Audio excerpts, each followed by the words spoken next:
सवार होकर के एक सिटी से दूसरी सिटी में जा रहे थे। हाईवे पर ड्राइव कर रहे थे। नदी पर जो पुल बना हुआ था, जैसे उसको पार किया तो एक लड़की दिखाई दी जो तरबूज बेच रही थी सड़क किनारे। बच्चे ने जिद की वाटरमेलन चाहिए, तो इन्होंने कार को साइड में रोक दिया। गाड़ी का शीशा नीचा करके जो है मैडम ने पूछा कि क्या भाव दिए, तो उस लड़की ने कहा कि 50 रुपए का एक लेके चले जाओ। तो ये जो मैडम थी मोल भाव करने लगी कि 30 रुपए, उससे ज्यादा नहीं। वो बच्ची कहने लगी कि आप गजब कर रहे हो, आपने तो 30 रुपए बोल दिया। तो मैडम ने कहा चलो 40 रुपए। तो उस बच्चे ने कहा अरे 40 का तो हमें पड़ा है, 45 का मैं आपको दे सकती हूँ। ये भाई साहब जो थे, पति जो थे, मुस्कुरा रहे थे कि क्या ये जिद बहस कर रही है इतनी छोटी सी बात पर। और जो मैडम थी वो मोल भाव में लगी हुई थी। तभी वो जो लड़की थी वो तरबूज लेकर के इनकी जो कार थी उसके पास में आ गई, और जो बच्चा था वो खिड़की से बाहर देख रहा था। तो मैडम थी, उन्होंने एक और इमोशनल दाव खेला। उन्होंने कहा कि अपने छोटे भाई के लिए दे जाओ 40 रुपए में। तो उस बच्चे ने कहा अरे वाह कितना प्यारा बच्चा है, क्या नाम है इसका।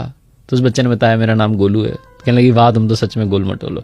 और तब जो है उसने वो तरबूज उसके बच्चे के हाथ में रखना चाहा, तो वो जल्दबाजी में, छोटा बच्चा कहां संभाल पाता, वो नीचे गिर गया।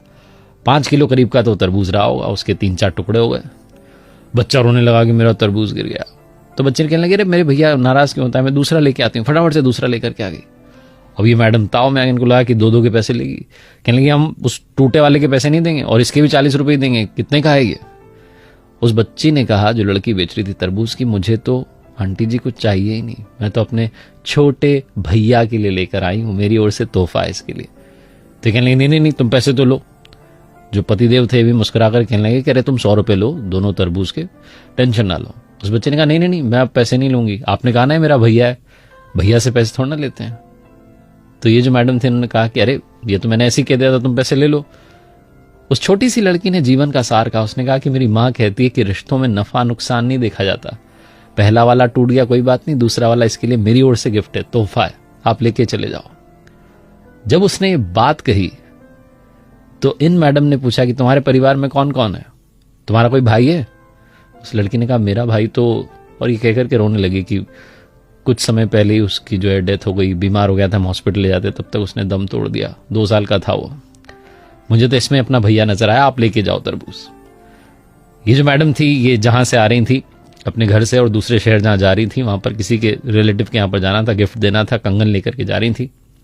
बिना देरी के इन्होंने अपने पर्स में से वो कंगन निकाले और उस लड़की के हाथ में रख दी कि बेटा ये मेरी तरफ से तुम्हारे लिए। वो लड़की कहने लगी कि अरे तरबूज के बदले ये। तो इन्होंने कहा हाँ बेटा, रिश्तों में नफा नुकसान नहीं देखते, तुमने इसको अपना भैया माना, मैं तुम्हारी माँ हुई, मेरी ओर से तुम्हारे लिए, अपना ख्याल रखना और सबका ख्याल रखना। ऐसा बोलकर के इन्होंने गाड़ी आगे बढ़ा ली। जो पतिदेव थे मुस्कुराते हुए जा रहे थे कि कैसी है मेरी पत्नी, भी थोड़ी देर पहले 10-20 रुपए के लिए मोलभाव कर रही थी और अब इतने महंगे कंगन ऐसे ही देकर के आ गई। इमोशंस भी क्या चीज होते हैं। और तभी इन्हें याद आया जो उस लड़की ने कहा था कि रिश्तों में नफा नुकसान नहीं देखते। बिना देरी के इन्होंने अपने बड़े भाई को कॉल लगाया और बोला कि अरे वो वाला प्लॉट आप रख लो, वो बाजार की दुकान आप रख लो, मुझे नहीं चाहिए, मैं कोर्ट में जो मुकदमा किया हुआ है वापस ले लूंगा। बड़े भाई साहब कहने लगे तुझे क्या हो गया अचानक। तो इन्होंने कहा कि वो भाई साहब मैंने सुन लिया है, अब याद रख लिया है कि रिश्तों में नफा नुकसान नहीं देखते। बड़े वाले भाई साहब भी पिघल के कहने लगे कि अरे मेरे छोटे इतने प्यार से पहले बात करता तो बात आगे बढ़ती नहीं, आजा घर पर चाय पीते हैं और सब सॉल्व कर लेते हैं। बहुत छोटी सी कहानी है जिसका सार ये समझाता है कि रिश्तों में नफा नुकसान मत